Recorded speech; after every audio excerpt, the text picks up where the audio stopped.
안녕하세요 성도 여러분. 오늘은 스가랴 7장의 본문을 통해서 신앙의 본질을 추구하라는 제목으로 하나님 말씀 증거하겠습니다. 부제로는 본질이 있는 신앙 대 본질 없는 신앙입니다. 결혼식에 참석한 한 어린아이가 신부를 바라보면서 엄마에게 물었습니다. 엄마, 저 언니 지금 뭐 하는 거야? 엄마는 친절히 얘기했습니다. 결혼하는 거지. 결혼이 뭐야? 엄마는 아이를 바라보면서 자세하게 설명해 주었습니다. 결혼이란 사랑하는 사람과 평생을 함께하면서 아주 행복하게 사는 것이란다. 그러자 아이는 이렇게 대답합니다. 그럼 엄마는 아직 결혼 못한 거네? 우스갯소리지만 이 짧은 대화가 우리에게 참 많은 것을 시사해 줍니다. 엄마는 결혼이 무엇인지 정확하게 알고 있었습니다. 그러나 안타깝게도 그 정리대로 살고 있지 못했습니다. 결혼이라는 형태는 가지고 있지만 자녀가 엄마 아빠를 볼 때에 그렇게 사이좋게 보지 못한 것이죠. 부부 사이에 있어야 할 결혼의 본질인 사랑이 없어 보였다는 것입니다. 어쩌면 우리의 신앙생활 때 이와 같지 않을까요? 경건의 모양은 있지만 경건의 능력이 없는 신앙 상태가 아닌가요? 하나님에 대한 열망, 갈망이 있나요? 교회는 갑니다. 봉사도 해요. 말씀과 기도도 하죠. 예배도 합니다. 근데 그 예배와 봉사와 기도 가운데 하나님을 대한 사랑, 거룩함을 추구하는 마음, 그것이 식어지지 않았나요? 스가랴 7장은 바로 이러한 신앙적 문제를 다루고 있습니다. 그렇다면 어떻게 참된 신앙의 모습으로 회복할 수 있을까요? 첫 번째는 형식적인 신앙에서 벗어나는 것입니다. 이러한 형식적인 신앙은 자기 만족에 머물러 있습니다. 뭐 이 정도면 됐지. 이 정도면 잘하는 거 아니야? 이건 대부분 다 형식적인 신앙의 특징입니다. 이제 스가랴 7장 1절부터 시작해서 본문을 하나하나 살펴보겠습니다. 다리오 왕 제4년 9째 달 기슬레월 4일에 여호와의 말씀이 스가랴에 임하니라.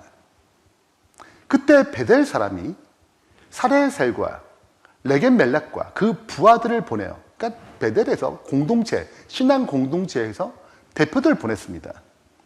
여호와의 은혜를 구하고 3절 만군의 여호와의 전에 있는 제사장들과 선지자들에게 물어 이르되 내가 여러 해 동안, 즉 바벨론에 있는 그 시간부터 시작해서 여러 해 동안 5월 중에 울며 근신하리까, 금식했다는 뜻입니다.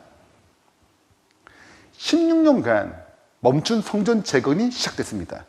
하나님은 학개 스가랴 선지자를 통해서 그 당시 지도자였던 스룹바벨과 여호수아를 중심으로 성전을 다시 재건했습니다. 그리고 벌써 2년이 흘렀어요. 성전 재건은 총 4년이 걸리는데 그 절반 정도 성전 재건이 이루어지고 있는 것입니다. 그때 베델 사람의 신앙 대표자들이 찾아왔어요. 묻습니다. 5월에 금식을 해야 되나요? 이게 무슨 말이냐면 5월의 금식의 개념, 그리고 7월에도 금식했습니다. 왜 했느냐? 왜 바벨론에서 계속 5월에 7월에 금식했느냐? 그 이유가 있습니다. 남방 유다가 하나님 언약을 깨뜨리고 죄악의 잔이 가득 차자 BC 586년 5월 7일 바벨론에 의해서 예루살렘이 멸망당했습니다. 그러니까 5월 7일은 예루살렘이 멸망당한 날이에요. 그리고 7월에는 유다의 그달랴 총독을 세웠는데 죽임당한 달입니다. 그래서 예루살렘에 멸망당했던 그 수치, 아픔, 고통, 그것을 기억하고 다시 예루살렘이 회복되기를 바라는 마음으로 금식 제도가 만들었어요. 그것이 5월이고 7월입니다. 그래서 70년 바로 바벨론 포로 생활 동안에 그들은 5월과 7월에 멸망을 기억하고 그 수치를 기억하면서 다시 회복될 마음으로 금식 제도를 이어갔어요. 그런데 이제 묻는 것입니다. 이 베델의 신앙 대표가 묻는 거예요. 바벨론에서 예루살렘에 돌아왔잖아요. 이 1차 포로 교환이 일어났습니다. 그리고 지금 성전이 지금 재건되고 있어요. 이쯤 되면 바벨론 멸망에 의해서 우리가 금식할 그 이유가 필요하냐 이거예요. 5월, 7월에 금식할 필요가 있을까? 굳이 왜? 이미 나라가 회복됐고 성전도 지어지는데 이제는 금식을 그만할 때가 되지 않았나? 그런 생각이 좀 드는 것입니다. 그래서 제사장들과 선지자를 질문하는 거예요. 합리적이고 이치에 맞아 보입니다. 근데 하나님은 여기에 대해서 어떤 대답을 하셨을까요? 그것이 4절부터 기록되어 있습니다. 만군의 여호와의 말씀에 내게 임하여 이르시되 온 땅의 백성과 제사장들에게 이르라.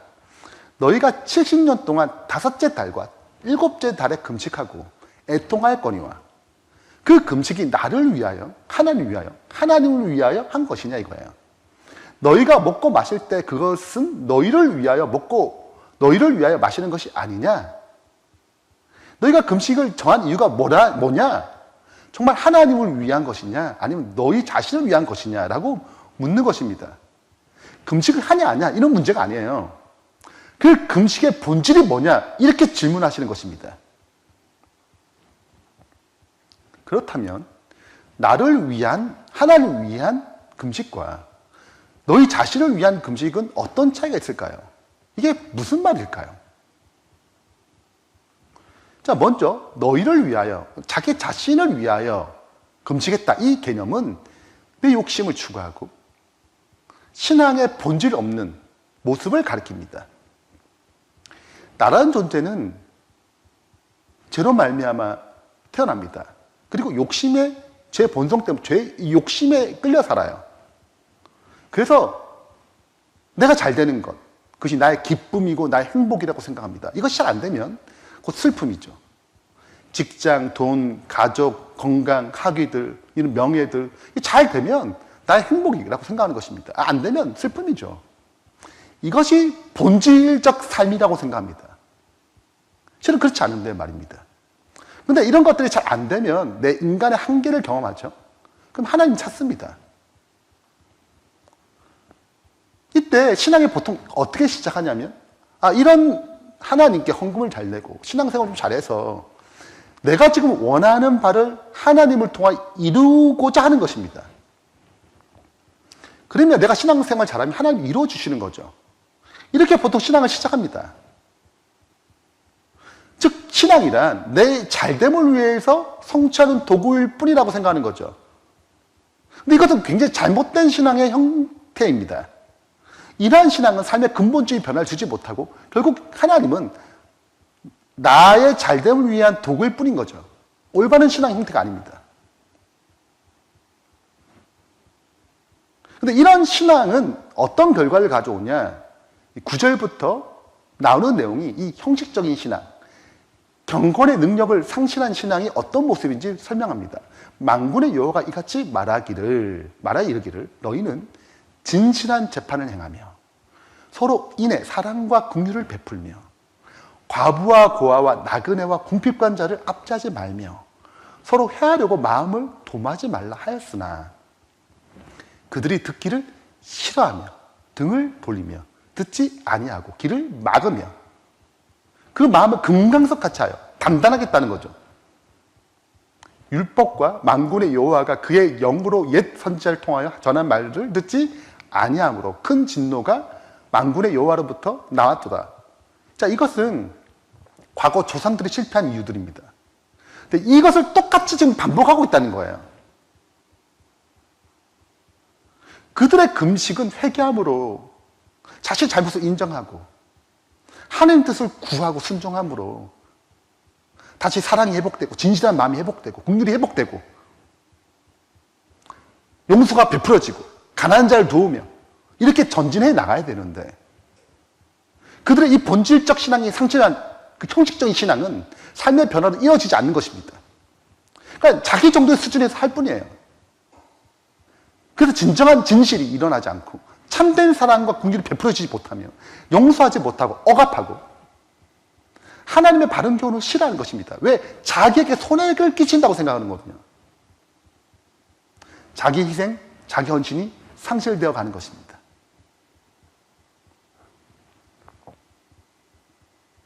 그런 변화를 얻지 못하는 이유가 무엇 때문에 그렇습니까? 변화시키는 신앙의 본질 되시는, 경건의 본질 되시는 주님, 그 하나님을 만나지 못했기 때문에 그렇습니다. 금식을 통하여 그 하나님을 만나야 되는데 그 금식을 통하여 그런 하나님을 만나지 못했어요. 단지 형식에 불과했습니다. 눈물을 흘렸죠. 눈물이 우리의 삶을 변화시키는 것은 아닙니다. 다시 도표를 정리해 보겠습니다. 나를 위하여라는 말은, 나를 위하여 금식하라는 말은 곧 하나님을 위하여라는 말과 같은 것입니다. 진짜 하나님을 위하여 일어나는 신앙은 거기에 사랑이 나타나고 본질 있는 신앙이 됩니다. 나라는 존재는 하나님에 대하여 실은 관심이 없어요. 나에게만 관심이 있죠. 그러나 정말 하나님의 놀라우신 사랑과 은혜가 계속적으로 찾아올 때 마침내 그 사랑에, 그 구원의 은혜에 반응하게 됩니다. 반응하게 되면 내 안에 하나님이 중심이 되세요. 저는 내가 중심이었는데, 내가 내 삶의 모든 것을 컨트롤했는데 이제 하나님의 뜻에 의해서, 하나님이 원하시는 그 길로 가기 위해서 내 삶을 움직이기 시작합니다. 나 중심에서 하나님의 중심으로 바뀌는 거죠. 이것을 거듭남이라고 합니다. 자, 그러면 그 마음은 하나님을 추구하게 돼 있어요. 하나님을 열망하게 됐습니다. 하나님 뜻에 순종하고 싶은 마음이 생겨요. 사랑의 관계를 맺고 싶어 합니다. 더 깊은 사랑의 관계 가운데 들어가고자 합니다. 형식적이고 본질 없는 신앙에서 벗어나서 하나님의 중심적인 신앙을 되고자 하는 것입니다. 이렇게 되면은 뭐가 나타나냐면 그 하나님이 사랑이기 때문에 사랑이 나타납니다. 이웃에게 사랑이 나타나요. 사랑하지 못할 사람은 사랑할 수 있고, 진실하지 못한 것을 깨뜨리고, 참지 못하는 것을 참을 수 있는 힘이 생기는 것입니다. 거룩한 능력이 임하는 것이죠.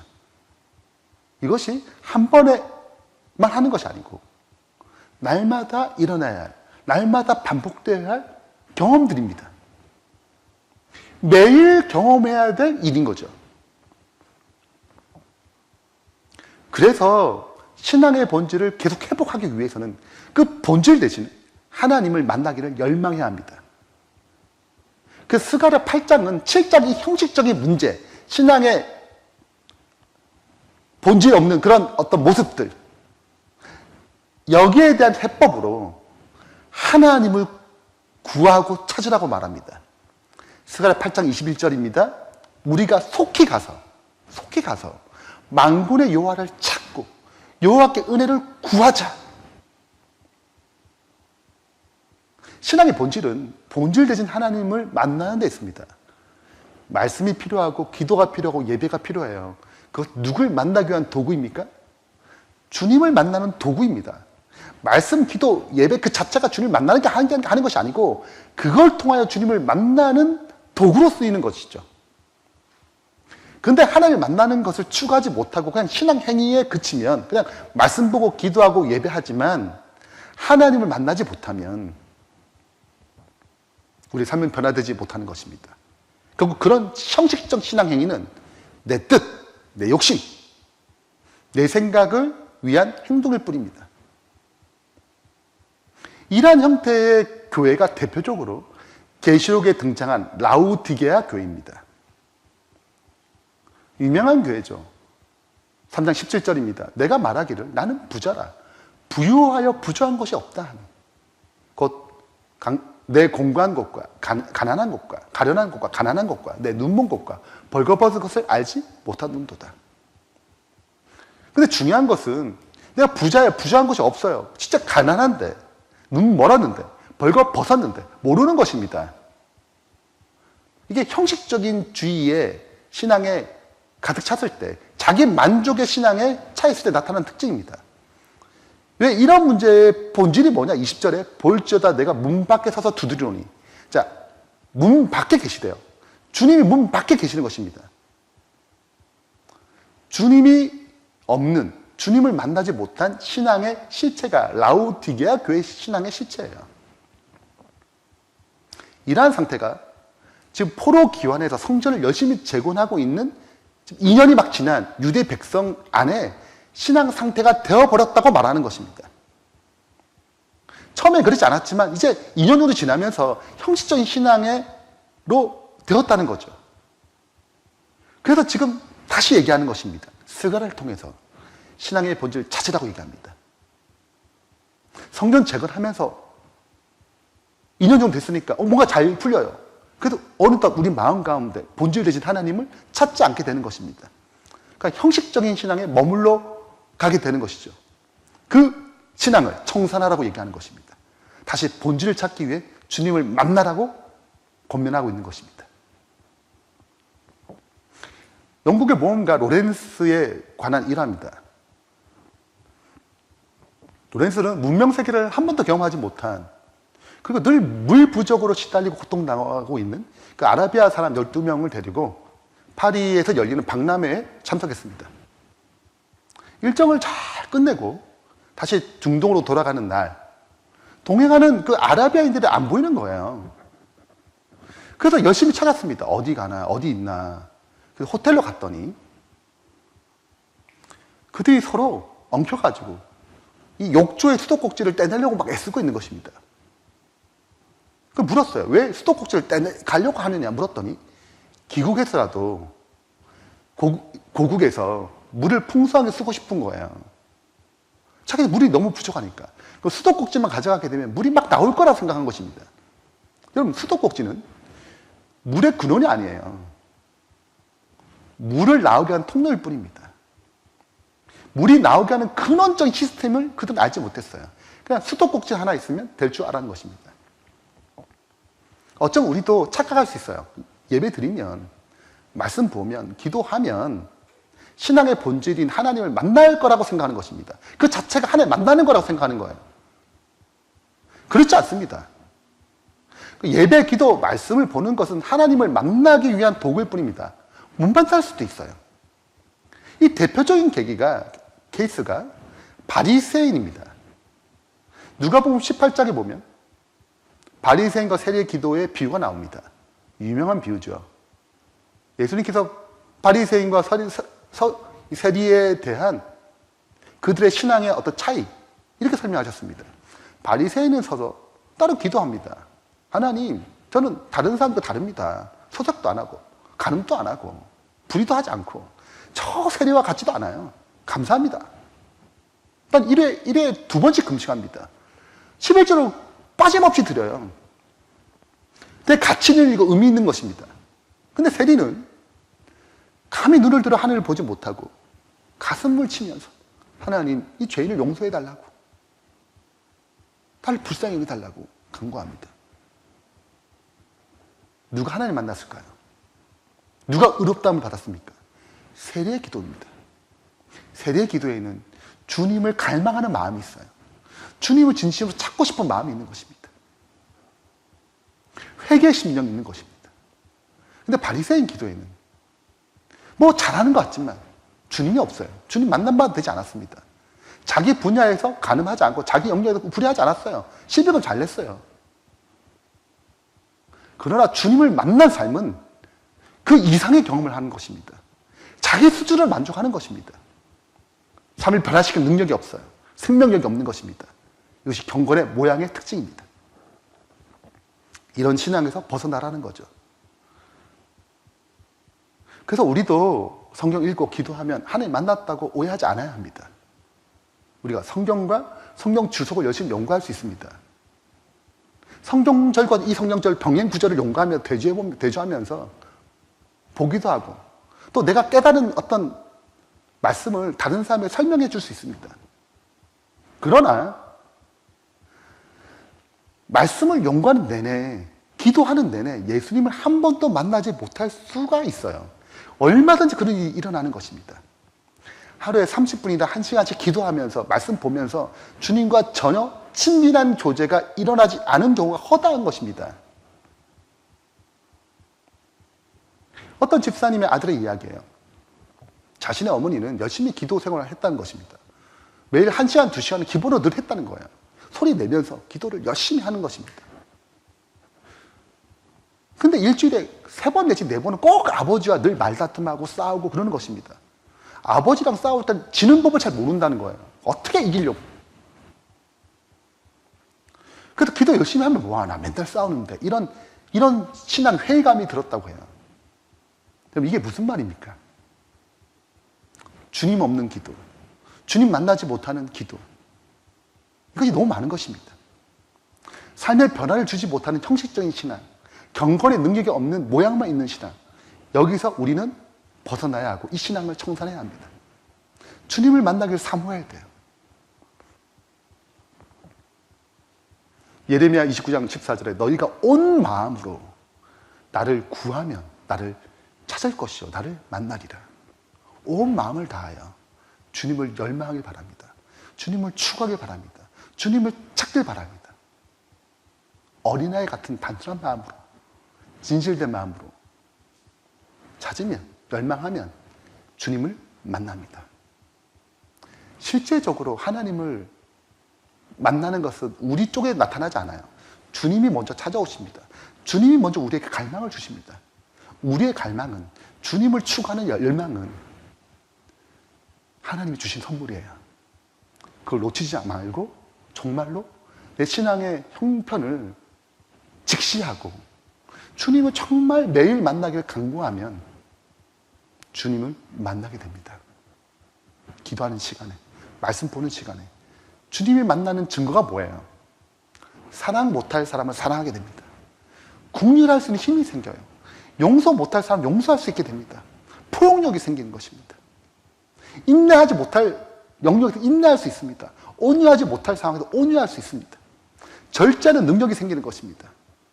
그러므로 우리는 매일 주님을 만나야 됩니다. 주님을 열망해야 돼요. 주님을 찾아야 합니다.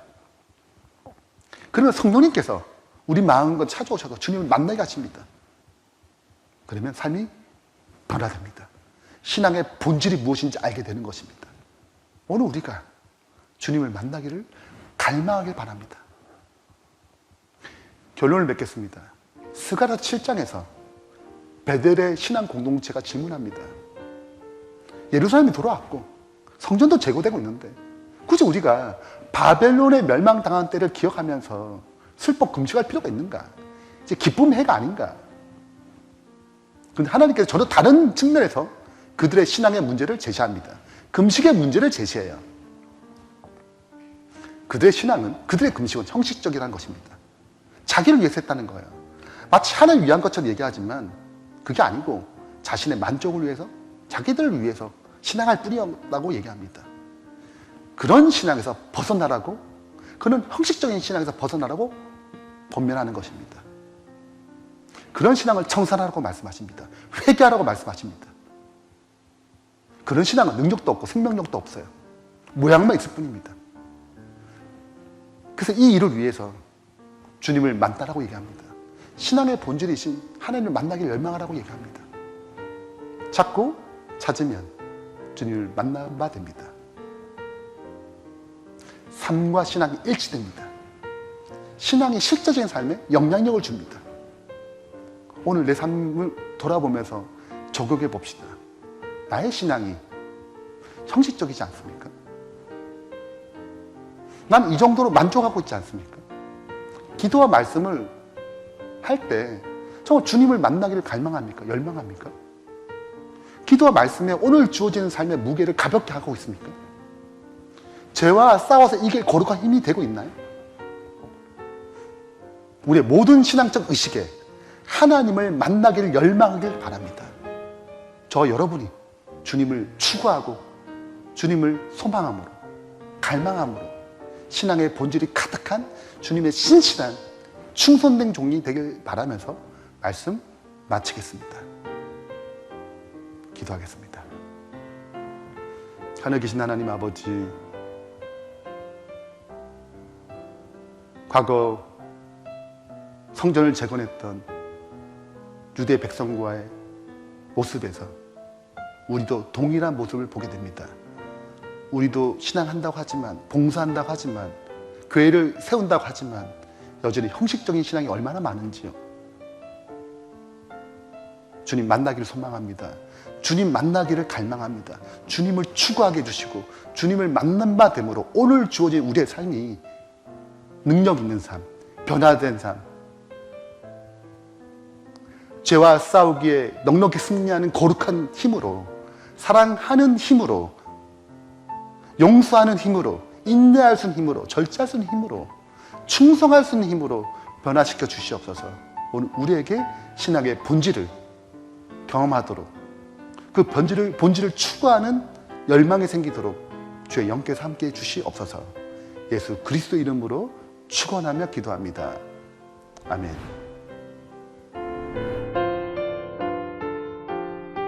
열린 온라인 교회에 헌금을 드리시거나 온라인 교회 사역을 후원하기 원하시는 분들은 헌금 안내를 참조하셔서 은행 계좌로 송금하시면 됩니다.